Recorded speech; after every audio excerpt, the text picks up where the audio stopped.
तू रडायला लागला, मला अजून रडायला.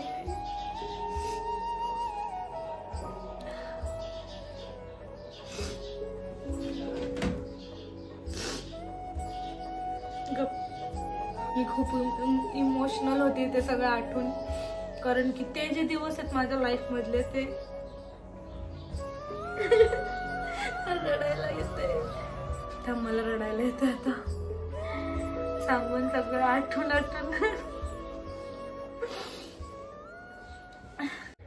नमस्कार सगळ्यांना, कशा आहात सगळे?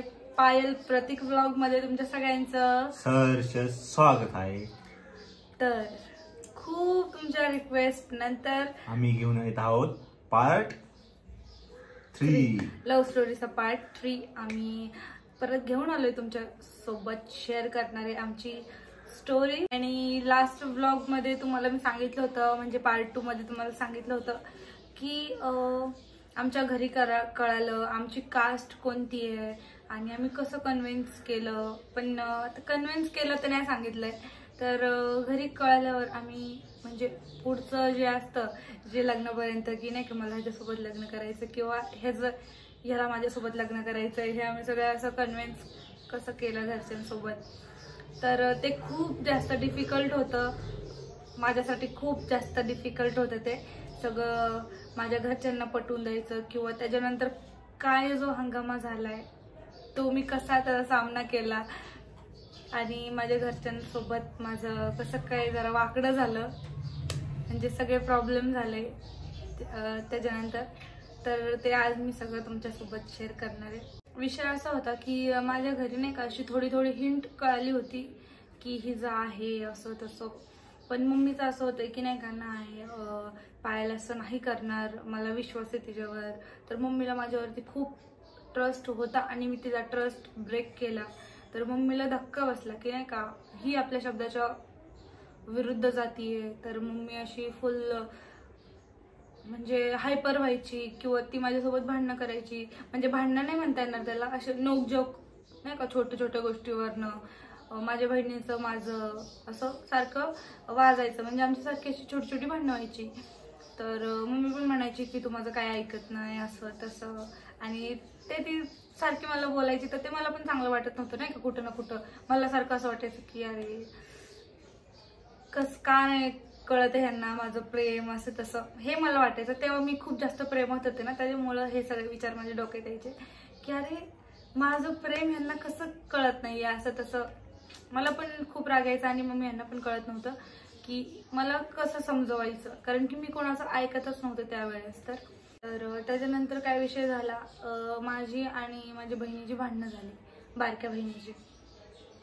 तर ती भांडणं एकदम नॉर्मल होती, अशी नाही का जशी प्रत्येक बहिणींची होतात तशी माझी आणि माझ्या बहिणीची भांडणं झाली. आणि ती भांडणं नॉर्मल होती पहिली, पण ती भांडणं जशी जशी होत गेली तशी तशी ती भांडणं अशी पूर्ण टोकाला गेली. आणि माझी बारकी बहीण म्हटली की नाही मला हिचं तोंड बघायचं नाही. मी म्हटलं नाही मला तुझं तोंड बघायचं नाही. एवढे टोकाला भांडणं गेली. आणि मम्मीचं असं झालं आमच्या भांडणामध्ये की मी आता साईड कोणाची घेऊ, कारण की मी तर मम्मीचं काय ऐकत नव्हते. म्हणजे मम्मी जे बोलन त्याला मी म्हणजे असं समजून घेत नव्हते किंवा तिचं ऐकत नव्हते किंवा टाळाटाळ करायचे. त्याच्यामुळे मम्मीला माझ्यावर पहिलाच राग होता आणि त्यात ती भांडणं पण झाली होती. तर मग मम्मीनी साक्षीची साईड घेतली की भांडणामध्ये नाही का. तर माझ्या साईडनी कोणच नव्हतं आणि मी कोणाचं ऐकत पण नव्हते. त्याच्यामुळे माझ्या साईडने माझ्या बहिणी वगैरे कोणाच काहीच बोललं नाही. तर मी म्हटलं की नाही राहायचं मला घरामध्ये. मम्मीला म्हटलं मला घरात नाही राहायचं, मी चालले घर सोडून, असं मी सरळ बोलले मम्मीला आणि घराच्या बाहेर पडले. तर मम्मीने मला थांबवलंच नाही आणि माझ्या बहिणीने पण मला थांबवलं नाही. का नाही थांबवलं, कारण की मी त्यांचं ऐकत नव्हते काहीच. त्याच्यामुळं मी घराच्या बाहेर पडले. मी म्हटलं आता मी यांना असं बोलले तर हे मला जाऊन देणार नाही का, काय झालं ते आमचं सॉल्व्ह होईल. म्हणून मी अशी घराच्या बाहेर पडले. मला काही कोणाकडनं अपेक्षाच नव्हती तेव्हा, कारण की मी खूप जास्त भांडणं केली होती आणि सगळ्यांची मनं दुखवली होती. मी मम्मीला, माझ्या बहिणींना, म्हणजे माझ्या पूर्ण फॅमिलीला मी खूप म्हणजे खूप भयंकर उलटं बोलले होते. आणि मी ह्याच्यासाठी गिल्टी अजून पण की मी सगळ्यांना खूप जास्त हर्ट केले. त्याच्यासाठी मला खरंच असं आत्ता फील होतं की मी तसं नव्हतं बोलायला पाहिजे, सगळ्यांची मनं तेव्हा नव्हती दुखवायला पाहिजे असं मला वाटतं. आत्ता पण वाटतं तसं. पण ते झालं, तो विषय झाला, भांडणं झाली आमची. मी घराच्या बाहेर पडले आणि मी घरातून तर बाहेर निघले होते, कपडे वगैरे काही घेतले नव्हते, मी असेच बाहेर निघले नाही का. म्हटलं मी चालली आता, घर सोडून चालली. तर मी गेले आणि एक मंदिर होतं, तर त्या मंदिरात मी गेले. किती वाजता गेले असं 3-4च्या दरम्यान गेले असं दुपारी. आणि दिवसभर मी तिथंच बसले मंदिरात. मला नीट असा टायमिंग आठवत नाही, पण मी किती वाजता फोन केला रे तुला? नाही, 12-1 रात्रीच्या 12-1 वाजेपर्यंत तर मंदिर चालून होतं. पण तिथून निघून परत अशी रोडवर बसले होते. रात्रीपर्यंत मंदिरात थांबले. मग मला कोणाचाच फोन नव्हता आला, माझ्या बहिणींचा नाही, माझ्या मम्मीचा नाही, कोणाचाच फोन नाही आला. फक्त माझ्या जिजूंचा मला फोन आला की नाही का, तू घरी जा म्हणून, तुमचे काय पण भांडणं. तेव्हा माझी बहीण मुंबईला होती मोठी, आणि आमची इथं भांडणं झाल्यामुळं तिला पण काही स्टँड नाही घेता आलं माझं. नाहीतर ती असती तर तिने थोडंसं हँडल केलं असतं आणि समजून सांगितलं असतं, सगळ्यांना समजून घेतलं असतं तिने. पण ती पण नव्हती इथे, ती मुंबईला होती. तर जिजूंचा मला फोन येत होता की तू जा घरी, मी बोलतो, जा. पण मी गेलं नाही, मी ऐकलं नाही त्यांचं की नाही का. मला असं होतं की नाही का, नाही मम्मीने फोन केला नाही मग मी जाणार माझं, पण मी माझ्या मतावर त्यावेळेस थांबते. मग मम्मीचा पण मला फोन आला. मग म्हटलं आता मी काय करू, मी रात्रभर अशी रोडवर तर नाही थांबू शकत. मी खूप वाट बघितली फोनची वगैरे, प्रतीकला फोन करत होते सारखं. प्रतीकला माहिती होतं असं सगळं झालंय म्हणून. आणि मम्मीचं पारा तेव्हा खूप हाय झाला होता, त्याच्यामुळे मम्मीने पण माझ्या डोक्यात नाही घेतलं की नाही का. मम्मी पण फुल चिडलेली. नाहीतर आई अशी असते की आपलं लेकरू बाहेर गेलं तर लगेच फोनवर फोन कुठे. पण आता मम्मीचं असं झालं की नाही, ही मम्मीचा असा गैरसमज झाला की मी, म्हणजे नाही का गैरसमज नाही, पण असं मम्मीला वाटलं की मी ह्याच्याशी इन्फ्लुएन्स होऊन असं घरात वागतीये किंवा नाही का असं करतीये. ह्याच्यावर लय जीव, म्हणजे माझा ह्याच्यावर लय जीव होता. आणि मम्मीचं असं म्हणणं होतं की माझंच ऐकलं पाहिजे, म्हणून मम्मीने कुठं ना कुठं माझी साईड घेतली नाही. तर त्याच्यामुळे मग मला असं झालं की जाऊन द्या, आता मी कोणाला फोन वगैरे करणार नाही. ह्याला फोन केला, म्हटलं काय करू. तर हा म्हणला आता काय करते. हा पण येऊ शकत नव्हता, कारण की रात्री हा पण घरी काय सांगणार ना, त्याच्यामुळं प्रतीक पण नव्हता आला. मग मी माझ्या एका मैत्रिणीला फोन केला, तिला सांगितलं की असं झालंय म्हणून, तर मी आज येऊ का तुझ्या इथं राहायला म्हणून. मग असं तिला बोलले मी. तर ती आली. मला आठवत नाही की मी तिला सांगितलं का नाही. मला असं वाटतं मी नसून सांगितलं आहे ना तिला असंच झालंय म्हणून. बहुतेक मी नाही सांगितलं तिला की असं माझ्याजवळ झालंय म्हणून. तिला जर मी सांगितलं असं तर ती मला तिच्या घरी घेऊन गेली असते लगेच. पण मी तिला पण नाही सांगितलं. हर्षू म्हणून आहे आमची मैत्रिणी, तर ती आली होती पटकन तिथे. मग आम्ही बसलो. मी सकाळपासून काय खाल्लं नव्हतं ना, मग तिच्यासोबत मी थोडंसं नाश्ता केला, म्हणजे रात्री खाल्लं, म्हणजे डोसा वगैरे खाल्ला.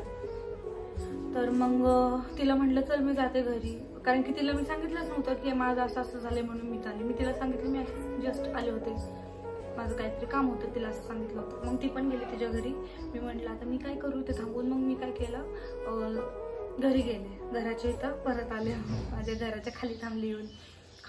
मग माझी 2 नंबरची बहीण आणि जिजू आले, ते जवळच राहतात ना, त्याच्यामुळे ते दोघं जण पटकन आले.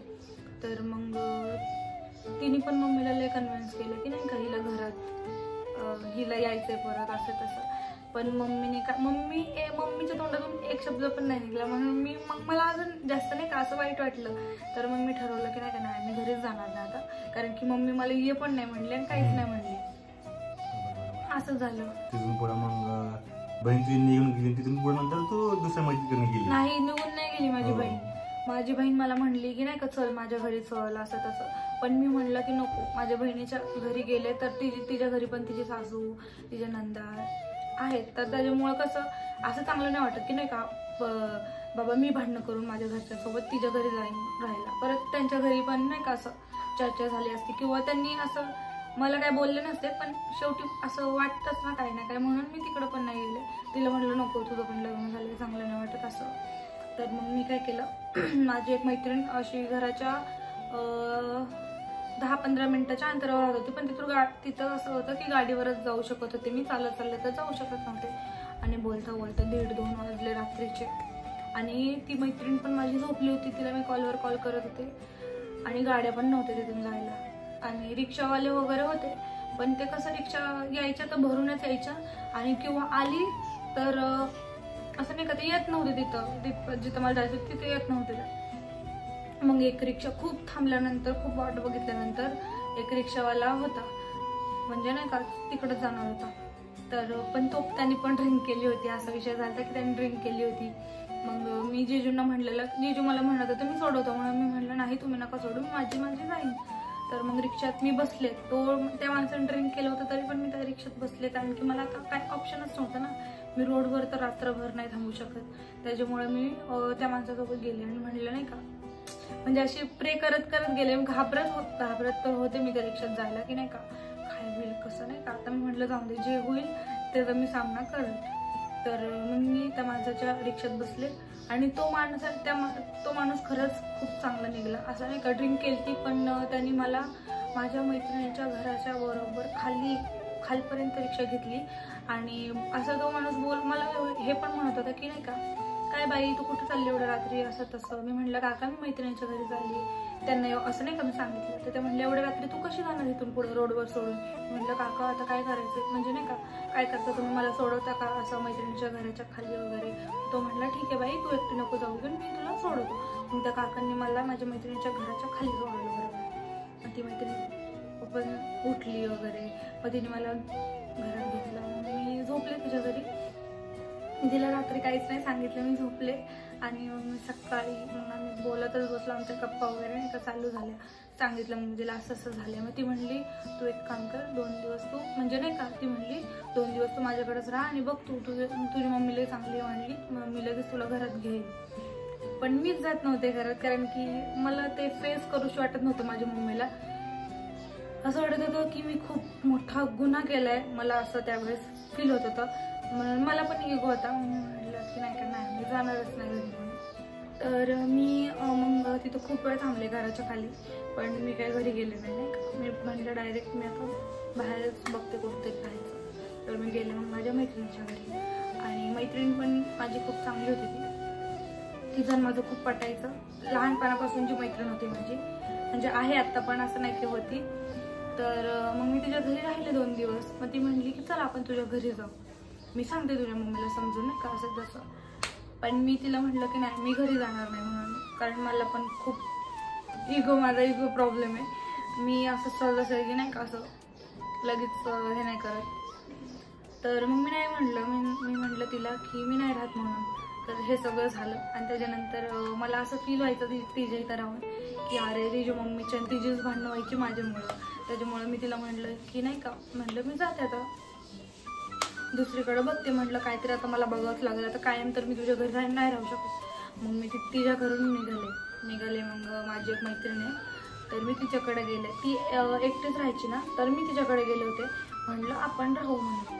पण तिचं पण असं होतं की तिचं लग्न ठरलं होतं आणि तिचा नवरा यायचा तिथं तिच्यापाशी राहायला. मग ते मग मला असं अनकम्फर्टेबल वाटलं नाही का, की असं चांगलं नाही वाटणार म्हणून. मग तिचा हजबंड यायचा वगैरे. मग ती म्हणली अगं माझा नवरा येणार घरी. म्हटलं ठीक आहे, मग मी बघते काहीतरी नाही का राहायचं. मग तिथून मी मग माझ्या बहिणीकडे गेले, 2 नंबरच्या बहिणीकडे गेले. तिला म्हटलं आता काय करायचं असं तसं. मी तिला म्हटलं आता तू टेन्शन नको घेऊ, तू एमर्जन्सीमध्ये मला रूम बघ. आणि माझ्या 2 नंबरच्या बहिणीला पण माहिती आहे की मी लहानपणापासून म्हणजे कधीच मम्मीला माझ्या बहिणींना सोडून कुठंच गेलेली नाहीये. फक्त 1-1.5 महिन्यासाठी माझ्या मावशीकडे गेलेली आहे. पण असं नाही सोडून त्यांना पार असं कधीच झालं नाही की मी त्यांना सोडून राहिलेली आहे. त्याच्यामुळे माझ्या बहिणीला माहिती होतं की मी त्यांना सोडून राहू शकत नाही. म्हणून तिने काय केलं, रूम बघितली आणि ती रूम तिच्या घराची शेजारीच बघितली. कारण की तिला माहिती आहे की आता ही तर माझ्यामध्ये राहणार नाही, कारण की तिची सासू तिचे हजबंड खूप चांगले आहेत. पण कसं आहे तरी पण मला नाही का असं माझं व्हिडिओचं काम होतं आणि माझं एवढं सगळा पसारा, ट्रायपॉड 2-2 ट्रायपॉड, परत माझे कपडे एवढं सगळं मी घेऊन असं नाही लगेच राहू शकत. तर मग मी काय केलं, आता माझं काम वेगळं आहे. आता माझं काम कसं आहे, असं सारखं मला कॅमेऱ्यासमोर बसावं लागतं. कधी पण कामाला व्हिडिओ करायला लागते किंवा माझं काय कंटेंट असतील ते शूट करावं लागतात. आणि सगळं असं त्यांच्या घरात ते पॉसिबल नसतं झालं. म्हणून मी तिला म्हणलं की नाही का रूमच बघ म्हणून, तिथं माझा सगळ्या पसारा राहील, वाटलं तर मी तुझ्याकडे येईल. म्हणजे शेजारीच घर बघितलं तिने. मग असेच दिवस जात गेले. पण माझ्या मम्मीचा ना मला कॉल ना माझ्या बहिणीचा कॉल, फक्त माझ्या मोठ्या बहिणीचा आणि 2 नंबरच्या बहिणीचा, सगळ्यात मोठी बहीण 1 नंबरची बहीण आणि 2 नंबरची बहिणीचा मला कॉल यायचा, त्या माझ्यासोबत बोलायच्या. पण बारकी बहीण आणि मम्मी मला अजिबात त्यांनी कॉल नाही केला, कारण की त्यांना खूप माझा राग आला होता, कारण मी एवढं तमाशाच केला होता. तर आता मी काय सांगू तुम्हाला की मी काय तमाशा केला, सगळ्या गोष्टी तर आता मी सांगत नाहीये, पण मी खूप मोठा हंगामा केला होता, खूप राडा केला मी तेव्हा. आणि तर त्याच्यानंतर काय झालं, असेच दिवस जात गेले आणि तिथं घर जे होतं ते 2 रूमचं घर होतं आणि तिथं मला 5,000 रुपये रेंट होता. 3,000 रुपये. तर मग माझ्या बहिणीने रूम बघितली तर रेंट होतं 3,000 रुपये. तर मग मला परवडत होतं, कारण की माझं सगळं सामान बसत होतं, माझं काम पण होत होतं तिथं, माझे सगळे कंटेंट वगैरे मी तिकडंच करायचे शूट.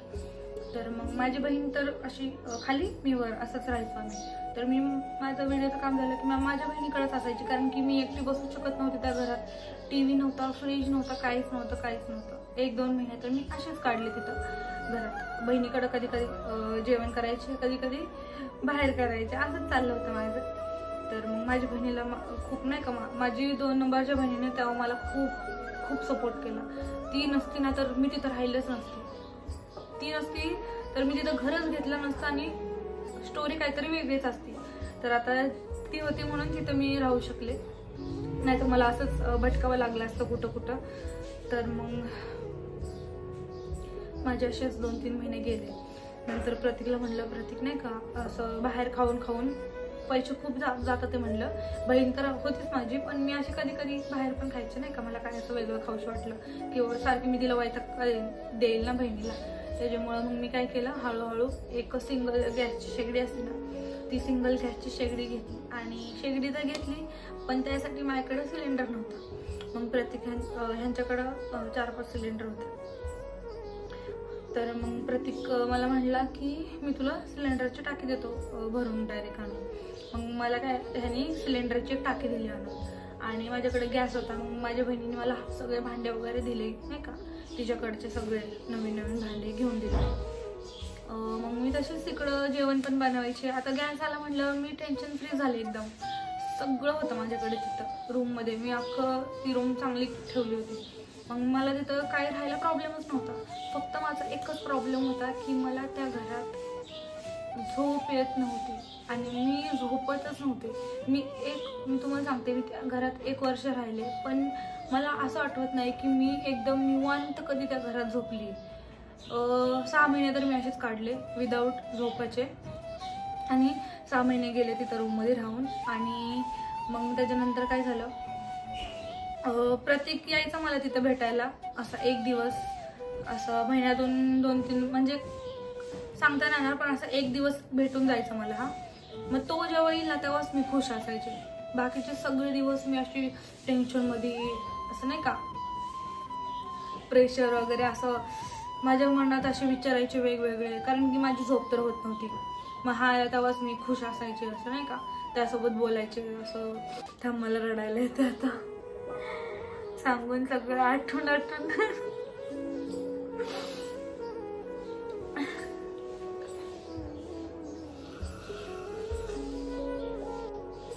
तू पण नको रडू आता.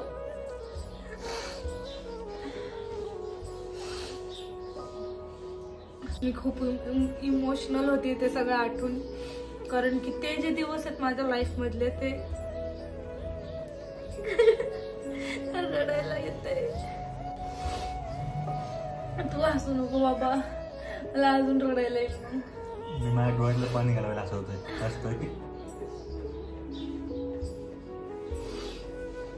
ते जे दिवस होते ना, मी ते कधीच विसरू शकत नाही. आणि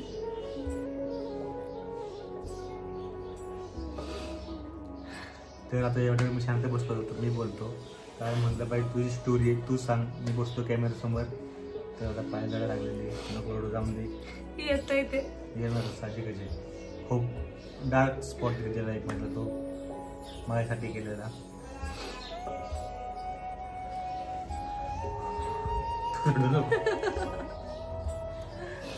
तर खूप असे माझा टून बदलायला आलाय. तू रडू नको. खूप असे तिच्या लाईफमध्ये पायांच्या डार्क स्पॉट होतो बाबा, ते ती कधी विसरू शकत नाही आणि मी कधी विसरू शकत नाही. तर तिने खूप वाईट दिवस लागले ते, खूप म्हणजे खूप रात्रभर जाऊन काढायचं. मग दिवसा सकाळ पार्ट झाली, पार्ट 4-5 वाजता झोपायचं, सकाळ उजेडा. तिला रात्रीची भीती वाटते, अंधाराची पाहायला. तर त्यामुळं ती कसे तिने एकदम कसे दिवस काढले तिथं. मग तिची मैत्रीण पण आली तिथं, मग त्यांनी शेअरिंग करून एकत्र राहायला लागले. पण तिच्या मैत्रिणीचं कसं की ती तिच्या सासरी जाऊ शकत होती, त्यामुळे ती सारखी येऊन जाऊन करायची. पण पायली पडायची एकटी रात्र तिथं तशी जाऊन काढायची, अक्षरशः रात्रभर झोपत नव्हती. आणि मग जेव्हा खूप असं नाही का, कधी कधी मी काय करायचे, सकाळची दिवसभर झोपायचे आणि रात्रीचं असं पिक्चर वगैरे बघत बसायचे. मला झोप येत नव्हती म्हणून मला प्रत्येकाने लॅपटॉप दिलता आणून नाही का, आणि त्यात पिक्चर वगैरे डाउनलोड करून दिलते. म्हटलं की तू एक काम कर, तुला झोप येत नाही ना तर तू पिक्चर बघत बस, आणि मग जसं तुला पिक्चर बघता बघता झोप आली तर मग तू झोपून जा, असं तो म्हणायचा. रात्रीचेच भूताचे पिक्चर बघायचे. आणि बघत होते, मला भूताचे पिक्चर आवडतात, पण मला एकटीला झोप येत नाही, हा माझा प्रॉब्लेम आहे. तर कसे दिवस काढले आणि दिवस तिथं म्हणजे फायनान्शियली काही अडचण होते तेव्हा काय म्हणावं, पण पाहिलं चांगली कामायची होती माझ्या हातात. तेव्हा माझ्याकडं खूप पैसा होता, तेव्हा पैसा होता, पण पैसा असून काय फायदा नाही. माझ्यासोबत माझी मम्मी आणि माझ्या बहिणी नव्हत्या, असं माझं होतं. 2 नंबरच्या बहिणीने चांगला सपोर्ट केला पायाला, सारखं तिला उठतं बसतं पाहिलं असं. आणि ही गोष्ट नक्की होती, जर घरची जरी बोलत नव्हते ना, मला एक गोष्ट ती कन्फर्म होती की 2 नंबरची बहिणीलाच सगळी नाही का, मम्मी सांगत असेल की बाबा त्याकडे लक्ष ठेवा, की जे काय असेल ते. म्हणून 2 नंबरची बहिणीला प्रत्येक गोष्टी शिकत होती आणि पायाची प्रत्येक अपडेट ही मम्मीला भेटत होती की बाबा काय करते ते. ती पण एक स्टोरी आहे, कारण की मी आता इथून मागं तुम्हाला सगळं सांगितलं की मम्मीने मला 1 मिनिट फोन नाही केला, मम्मी माझ्यासोबत बोलत नव्हती, माझी बारकी बहीण माझ्यासोबत बोलत नव्हती. पण असं काहीच नाहीये. आपल्या आईचा आपल्या पोरांवरती जीव खूप असतो, खूप. ह्या जगात कोणतीच ताकद त्याला तोडू शकत नाही, की नाही का, आईचं आणि पोरीचं प्रेम किंवा आईचं पोरांचं प्रेम असं असतं. तर मग जे माझी 2 नंबरची बहीण माझ्याशी बोलायची ना, हे सगळे शब्द माझ्या मम्मीचे असायचे. माझी मम्मी माझी इतकी काळजी करायची. माझी मम्मी तिला सांगायची तिची काळजी घे, तिला तुझ्या इथं. म्हणजे माझ्या मम्मीने काय केलं माहिती का, मला का लांब केलं तिच्यापासून, की मला म्हणजे मला मम्मीची किंमत कळायला. कारण मी खूप तमाशा केला होता घरात, खूप भांडणं केली, सगळ्यांना उलट पालट बोलले होते. आणि मम्मीला हे पण माहिती की मी हे सगळं ह्याच्यासाठी केलं होतं. आणि म्हणजे मम्मीला असं वाटत होतं की ही एवढं आपल्यासोबत भांडणं करते, पण ती ह्याला सोडत नाही. म्हणजे मम्मीने मला चान्स पण दिला खूप वेळा की तू प्रतीकला सोडून दे, तू लव्ह मॅरेज नको करू, आपण करू चांगलं लग्न, तुला मी चांगला मुलगा बघते. मम्मीने मला स्थळ वगैरे पण बघितले होते, पण मी मम्मीला नाही म्हणायचे. पहिलं नाही म्हणायचं ना, त्याच्यामुळे मग मम्मी म्हणली की नाही, आता मी तुला अद्दल घडवणार. त्याच्यामुळे मग मम्मीने मला कॉल वगैरे काहीच माझ्यासोबत वर्ष नाही 6 महिने ना, 16 महिने 16-18 महिने काहीच कॉन्टॅक्ट नव्हतं. नंतर बोलाली. ती कधी बोलला तर ते तुम्हाला नंतर सांगतो, त्यासाठी वेगळा पाठ असणार आहे. तर झालं बोलणं वगैरे सगळं. म्हणजे काय होतं, पाहिलं काय करायची, मग खायला वगैरे घ्यायची, लांब जाऊन मम्मीला बघायची, त्यांच्या स्टॉलवर जाऊन. माझं काय व्हायचं, माझ्या एकटं बसून असं दिवसभर नाही का, जवळ होतं एरवडा आणि विष्णुवाडी, जास्त लांब नाही. जे पुण्यात त्यांना माहिती जास्त लांब नाही. आणि माझं कसं व्हायचं माहिती का, माझं माझ्या मम्मीवरती खूप जीव आहे. आणि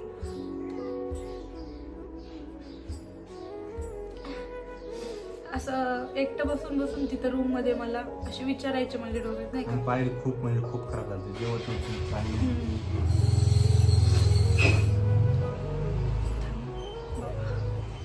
तर असं तिथं बसून रूम मध्ये माझ्या मनात असे विचारायचे वेगवेगळे काय पण. मम्मीला बघूच वाटत होतं. मग असं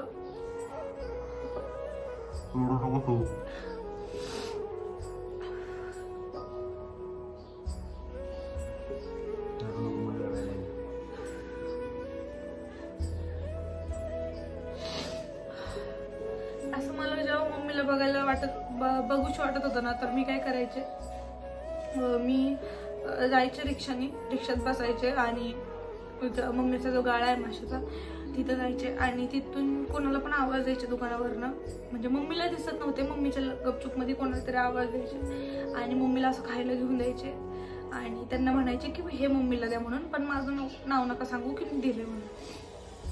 असं करायचे मी खूप 2-3 वेळा असं केलं आणि मग तशीच रिक्षात बसायचे आणि रिक्षातूनच मम्मीला बघून अशी परत टन मारून घरी यायचे आणि रडत बसायचे घरी येऊन.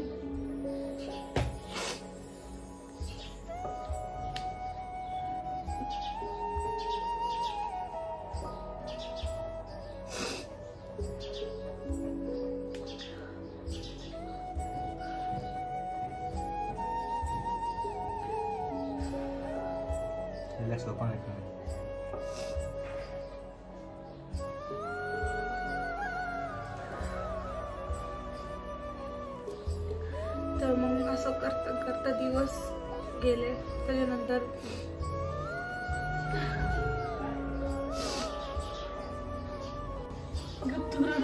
रडायला लागलं, मला अजून रडायला.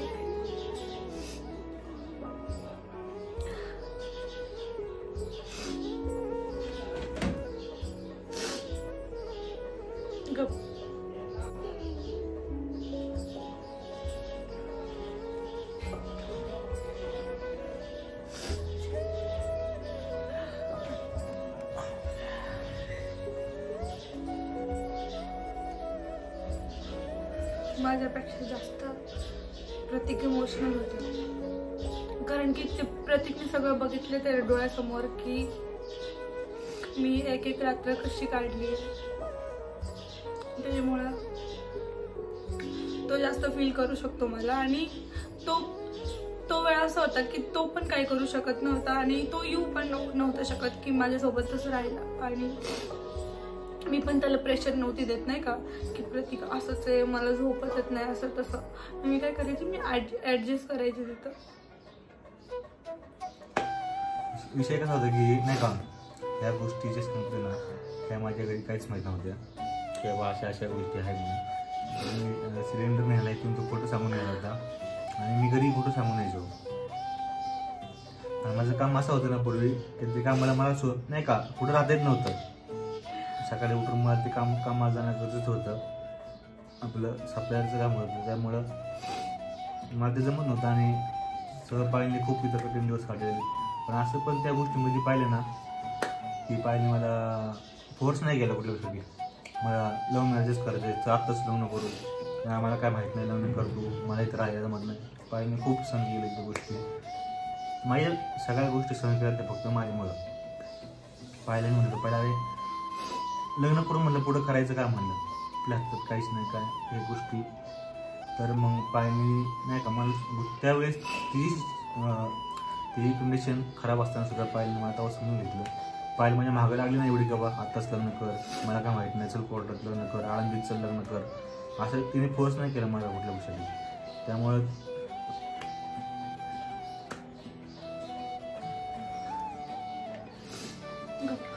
तर पायलने पण नाही का खूप गोष्टी सांगितल्या.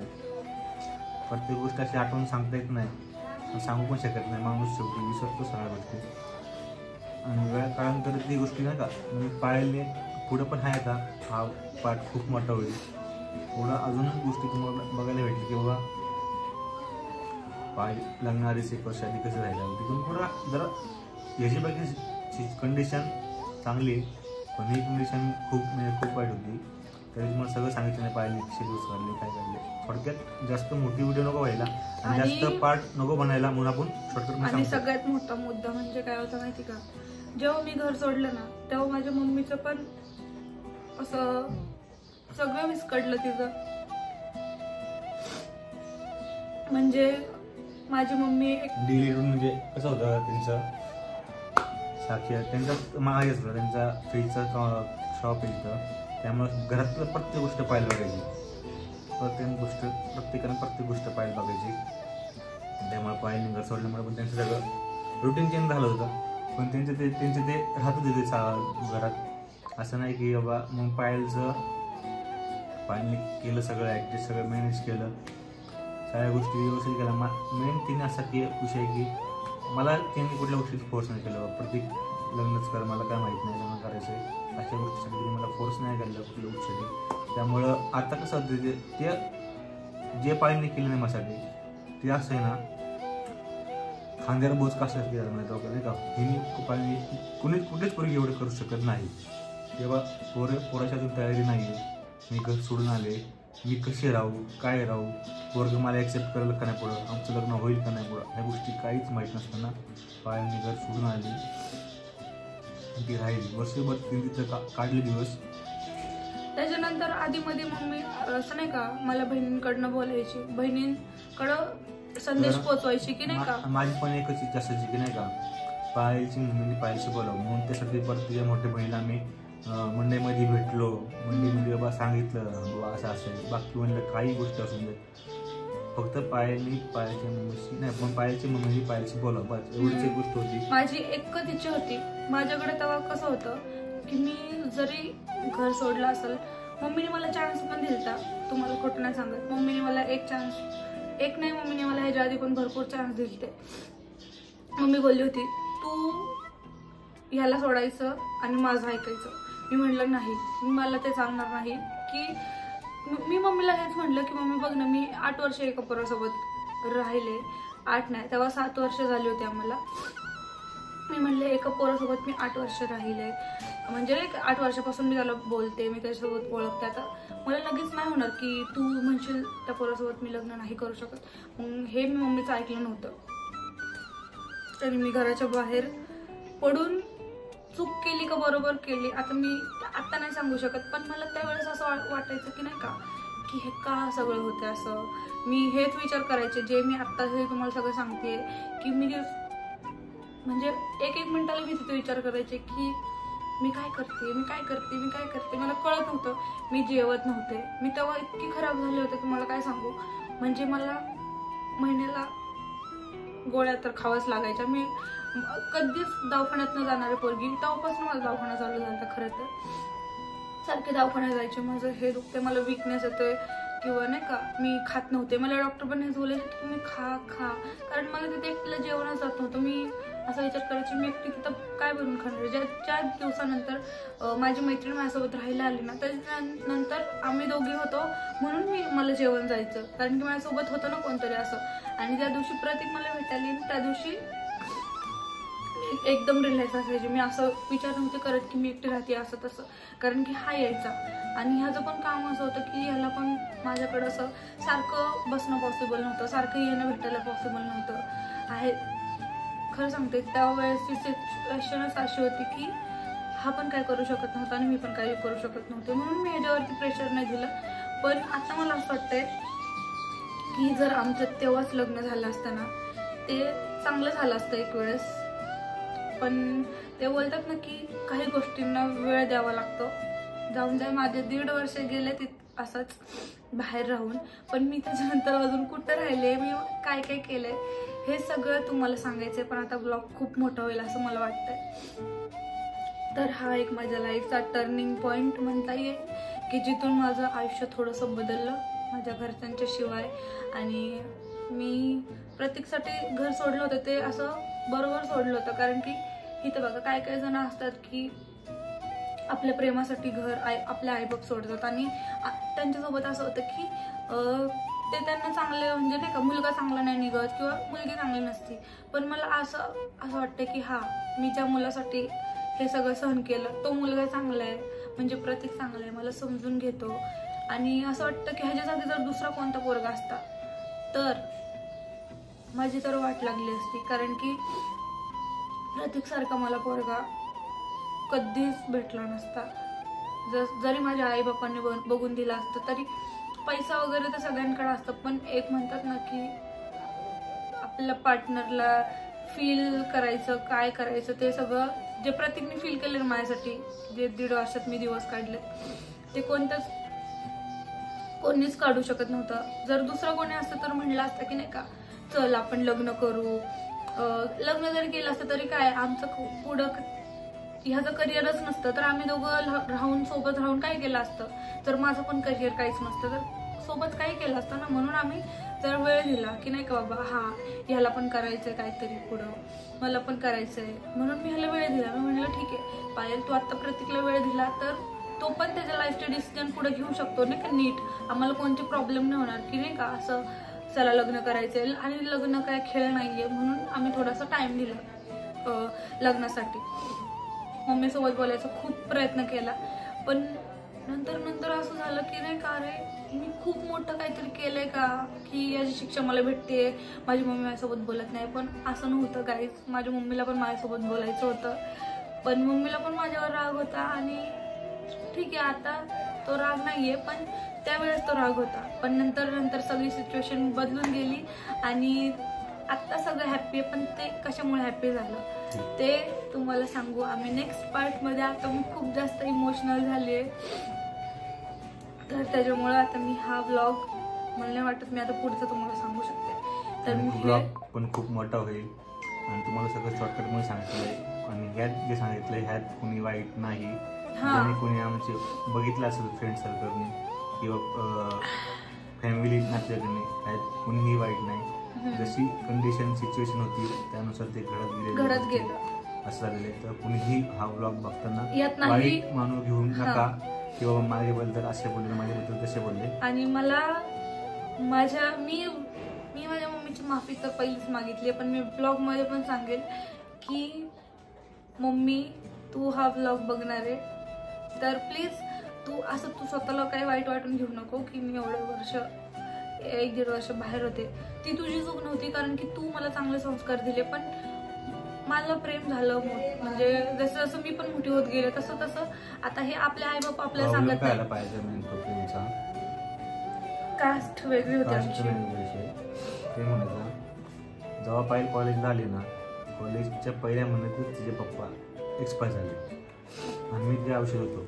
मग जे तिला बापाकडनं गोष्टी माया बिया पाहिजे होती ती तिला माझ्याकडनं भेटत गेली एक प्रकारे. जी केअर असते, जे आपले वडील आपल्यावर केअर करतात, जसं आपल्याला समजून घेतात, जसं सांभाळतात, तसं नाही का तसं माझ्या पप्पांनी असं काही केलं नाही. जसं मम्मीचं प्रेम मला भरपूर आहे, पण असं नाही का आता वडिलांनंतर कोण असेल पुरुष तर मला समजून घेणारा तर तो प्रतीक होता.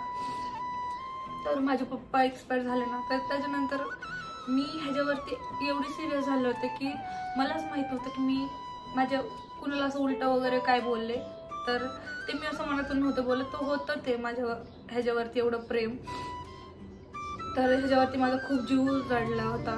आता पण माझा जीव आहे, असं नाही की तेव्हाच तो जीव होता. आणि ह्याला मी कोणत्याही परिस्थितीत गमवायचं नव्हतं मला, त्याच्यामुळे मी घेतला हा डिसिजन. आणि मला अजून एक गोष्ट क्लिअर करायची की जे मी केलंय ते तुम्ही प्लीज तसं काहीच करू नका, कारण की हे योग्य नाहीये. मी तेव्हा चूक केली असेल, काही लोकांची मनं सगळ्यांची मनं दुखवली असेल, पण तसं तुम्ही नका करू, कारण की हे बरोबर नाहीये. जर तुम्हाला माहिती आहे की बाबा मला शेवटपर्यंत साथ देणार आहे, म्हणजे नाही का आहे स्टेबल आहे, हा मला सांभाळू शकतो, किंवा तुम्ही पळून गेला आणि तुमचं काही झालं नाही का धोका भेटला तुम्हाला, तर असं म्हणतो योग्य मुलगा असेल तर तुम्ही पळून जाऊ शकता, करिअर तुमचं सेट होणार आहे, एकमेकांना समजून घेणार आहे, तर ठीक आहे बाबा. पण असं चुकीचं डिसिजन तुमच्या घरच्यांच्या विरोधात जाऊन घेऊ नका. मला तर तुम्हाला एवढं सांगायचं, जे मी केलं ते तुम्ही नका करू अजिबात, कारण की हे योग्य नाहीये. सो ज्यांची कोणाची कमेंट होते की तुमचं इंटरकास्ट तुम्ही कसं कन्व्हिन्स केलं, काय केलं, तर ही गोष्ट की कन्व्हिन्स केलं नाही, कन्व्हिन्स झाले पाहिजे घरचे. ते कशी झाली तुम्हाला पुढच्या पार्टमध्ये कळेल. कन्व्हिन्स कशी झाले ते गेले तर पाहिले नाही त्यांना तुमचं मला करायचं आहे प्लीज करायचं, त्यांना नाही त्यांनी कन्व्हिन्स व्हायला लागलं इंटरकास्टसाठी. तर ते तुम्हाला पुढच्या पार्टमध्ये कळेल. तर हा पार्ट कसा वाटला तुम्हाला, लाईक शेअर कमेंट करून सांगा आणि कमेंट नक्कीच करा. पाहिजे की तुम्हाला कशी वाटली ही जर्नी, हा पार्ट कसा होता, तुम्ही किती कनेक्ट करू शकला पायाची. मी जास्त बोललो नाही, तुम्ही असं म्हणाल प्रतीक जास्त बोललं नाही, कारण सगळी स्टोरी ही पायाची तुम्ही तिच्या तोंडातून ऐकताल तेवढं तुम्हाला रिलेट होईल, तेवढं ते फील होईल. मी सांगते बघा एकदम नॉर्मल नाही, एकदम चांगले आवाजात, पण जी पायल सांगते ती तुम्हाला फिलिंग्स कळतील तिच्या, त्यामुळे म्हणलं पायल तूच बोल, तूच सांग, सगळं दुसरं आहे ते. तर हा पार्ट आम्ही इथंच एंड करतो. बाय बाय, लाईक करा, शेअर करा.